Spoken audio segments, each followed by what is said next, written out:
நான் C. Joseph Vijay எனும் நான்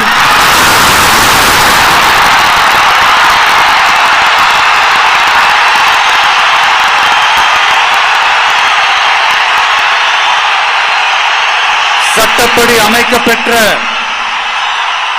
இந்திய அரசியல் அமைப்பின்பால்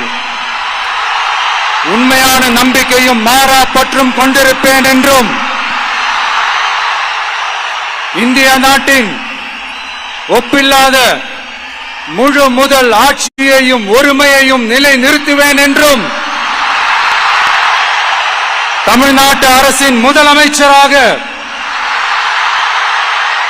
உண்மையாகவும் உளச்சான்றின்படியும் என் கடமைகளை நிறைவேற்றுவேன் என்றும் அரசியல் அமைப்பிற்கும் சட்டத்திற்கும் இணங்க அச்சமும்